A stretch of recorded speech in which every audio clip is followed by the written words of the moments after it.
O Senhor esteja convosco. Ele está no meio de nós. Proclamação do Evangelho de Jesus Cristo segundo Lucas. Glória a vós, Senhor. Naquele tempo disse Jesus aos seus discípulos: todo aquele que quer que dê testemunho de mim diante dos homens, o Filho do Homem também dará testemunho dele diante dos anjos de Deus. Mas aquele que me renegar diante dos homens será negado diante dos anjos de Deus. Todo aquele que disser alguma coisa contra o Filho do Homem será perdoado, mas quem blasfemar contra o Espírito Santo não será perdoado. Quando vos conduzirem diante das sinagogas, magistrados e autoridades, não fiqueis preocupados como ou com que vos defendereis, ou com o que direis, pois nesta hora o Espírito Santo vos ensinará o que deveis dizer. Palavra da salvação. Glória a vós, Senhor. Neste dia que estamos celebrando o martírio de Santo Inácio de Antioquia, que sucedeu São Pedro nessa comunidade, a de Antioquia, depois ele foi levado para Roma e ali ele foi condenado às feras. Vimos que no final deste evangelho fala do pecado inicial, fala contra o pecado, do pecado contra o Espírito Santo, que nós vamos ver um pouco o que é, mas depois ele diz que quando formos levados para as sinagogas ou para os tribunais, que não deveríamos nos preocupar porque o Espírito nos conduz, o Espírito nos direciona. Então essa é uma verdade que nós devemos ter guardada em nosso coração. Nós somos e devemos ser conduzidos pelo Espírito Santo sempre. Então abramos o nosso coração para que Ele nos dê perseverança agora em nossa vida de cristão, que Ele nos dê perseverança em nossas escolhas atuais, aquilo que nós fazemos agora, mas sobretudo que Ele mantenha também e nos dê a graça da perseverança final. Aqui refletindo a perseverança final, pensando em Santo Inácio de Antioquia. Porque ele tinha a certeza que ele trazia no coração, do tesouro que era reservado para ele, que era bem maior que todos aqueles que são apresentados neste mundo, que é o céu, o celeste. Então ele não caminhava desesperado. Ele foi levado para Roma sabendo o que aconteceria. Ele escreveu muitas cartas para algumas comunidades, em âmbito caráter mais geral, para a igreja, como que com o próprio sangue, dizendo o quanto nós devemos nos dedicar ao serviço do Senhor, mas por causa dele mesmo, que é a nossa herança. Com ele nós devemos caminhar sempre. Que o Senhor conceda, pelo Espírito, esta graça a cada um de nós. Nossos esforços serão recompensados pela presença de Deus em nós. Só que essa presença não é apenas para o final. Essa presença não é apenas para o céu. Nós já tocamos muito dessa presença agora. Por exemplo, nessa Santa Missa. É um presente de Deus para nós. É tocar no mistério que é mencionado nessa primeira leitura da carta de São Paulo aos Efésios. Então, quando se fala deste mistério que nós tocamos, não é algo que é apenas conhecido, como um livro que eu pego, abro, leio e eu passo a conhecer o conteúdo daquele livro, mas é algo que eu toco com os meus olhos, mas também com a minha alma, com o meu ser inteiro. Então, as palavras que eu escuto, as palavras que eu vejo nas Sagradas Escrituras, ou eu escuto na Santa Missa, têm um poder de transformação, porque é uma palavra proveniente do mistério da fé, provém da fé. Então é por isso que nos transforma, por isso que a ação é diferente, por isso que é um conhecimento diferente, é um conhecimento dos mistérios de Deus, é um conhecimento de Deus. Deus se oferece a nós, isso acontece conosco em muitos momentos. Às vezes esse conhecimento dos mistérios de Deus acontecem no momento de oração. Às vezes ele pode acontecer na sua casa, no momento que você para um pouquinho para rezar. Às vezes acontece você escutando a canção nova, participando da Santa Missa. O Senhor, Ele é criativo e também não nos deixa parados. Essa carta que nós ouvimos nessa primeira leitura, a carta aos Efésios, mostra essa função da igreja como mediadora. Essa mediação, ela é aqui na terra o espaço no qual se pode viver a novidade que Jesus trouxe, a redenção, a novidade que o Salvador nos trouxe. A salvação que nós tocamos, esse espaço que nós estamos agora, enquanto igreja física, santuário do Pai das Misericórdias, mas cada um como esta realidade também, em mistério, cada um como igreja, espalhado por este Brasil, cada um é este território onde você pode ser tocado e fazer a experiência de Deus. Lembra que eu falei no início dessa homilia do Espírito Santo que age em nós, que nos direciona, que nos conduz. Então tem o espaço físico, mas é para além do espaço físico também. Santo Inácio de Antioquia era responsável por uma igreja num determinado local, Antioquia. Mas quando ele foi para Roma, para longe, continuou sendo igreja do mesmo jeito e continuou a comunhão. Tanto que ele escrevia cartas para os seus fiéis lá.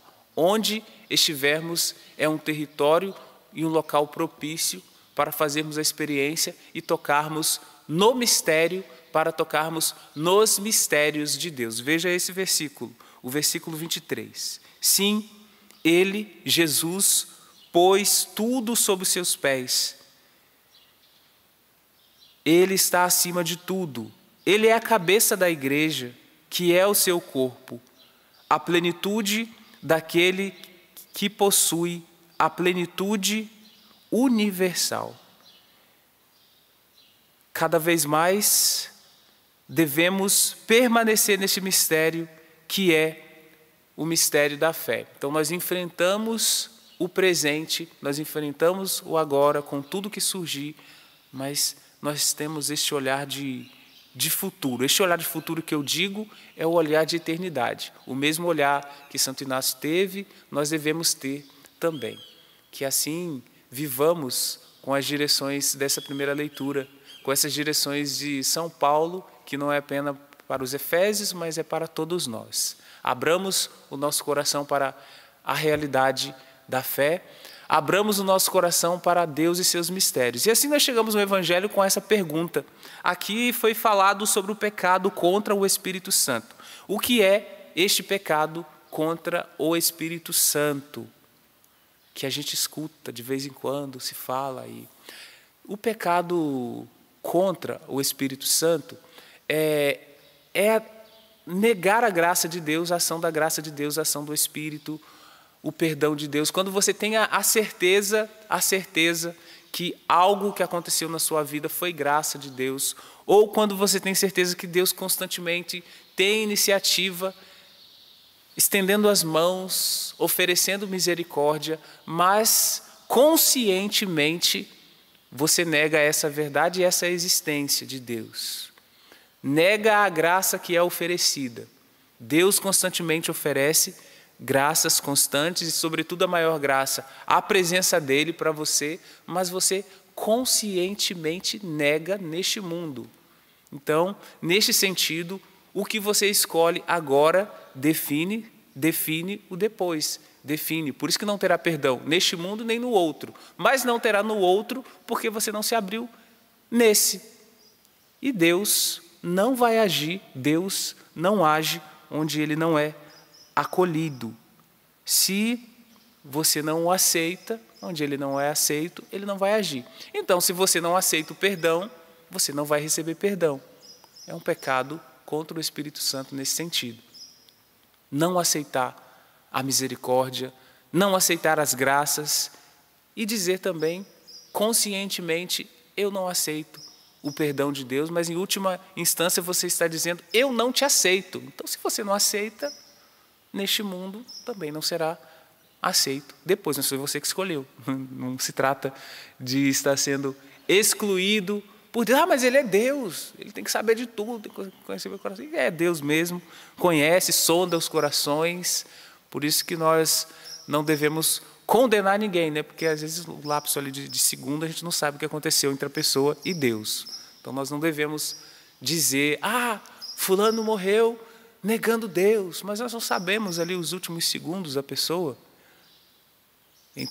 Como um certo santo disse, entre a ponte e a água, imagina uma pessoa que pulou ali da ponte, teve tempo da pessoa pensar a sua vida, teve tempo da pessoa se arrepender, teve tempo dela ter uma experiência com Deus. É por isso que nós não sabemos, nós não sondamos os corações, nós não temos acesso ao todo. Deus tem acesso ao todo, mas ainda assim eu explico para vocês o que é essa negação. Quem nega conscientemente, quem não quer Deus, não aceita Deus neste mundo, então também não terá no outro.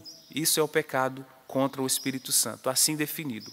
É o pecado com o qual se nega livre e conscientemente ao perdão e à misericórdia de Deus.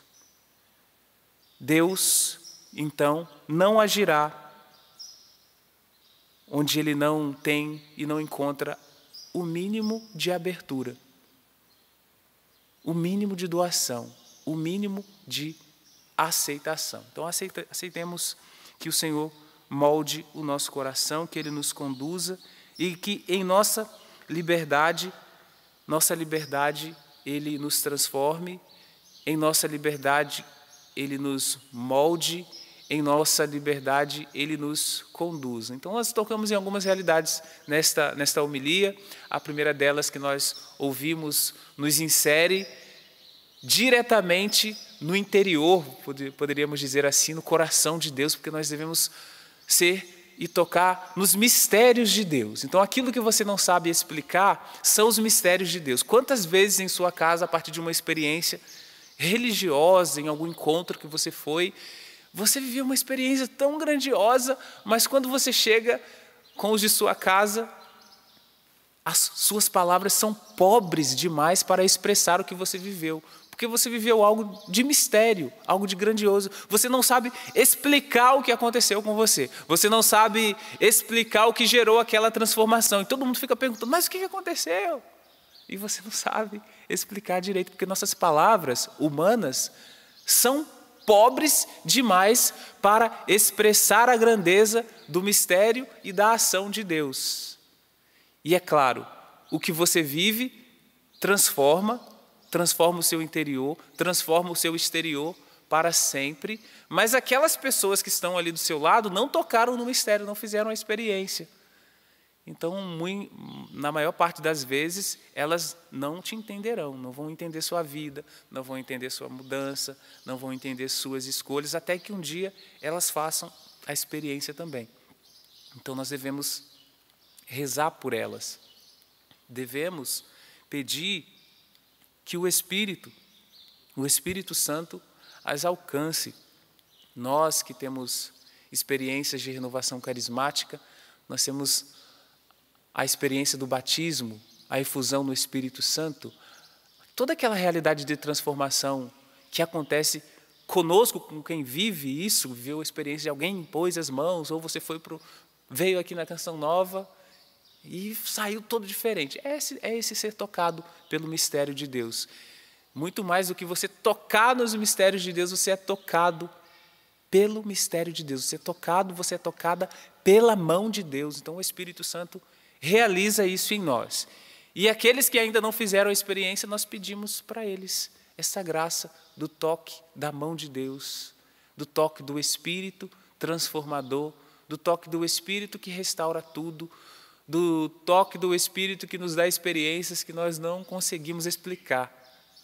Graças a Deus, porque se explicar deixa de ser mistério, deixa de ser grandioso. Então eu convido você, por uns instantes, a fechar os seus olhos ao final desta homilia, abrindo-se ao Espírito Santo, mesmo que você seja levado para os tribunais, é o Espírito Santo que te conduz. Mesmo que você seja levado a ser condenado ou condenada às feras, você é conduzido pelo Espírito Santo.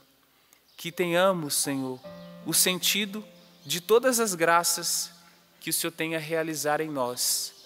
Dá-me a graça de ser tocado pelo seu mistério, Dá-me a graça de tocar no seu mistério. Mas também, Senhor, neste dia, dá-me a graça de recordar as pessoas que eu desejaria que recebessem esse toque, para que elas aceitem. Que o coração se abra, dê o mínimo de acesso a Deus, tenha o mínimo de abertura para o amor de Deus, que transforma tudo. Assim, Senhor, sejamos inteiramente tocados, sejamos inteiramente conduzidos por vós, conduzidos por seu amor e presença.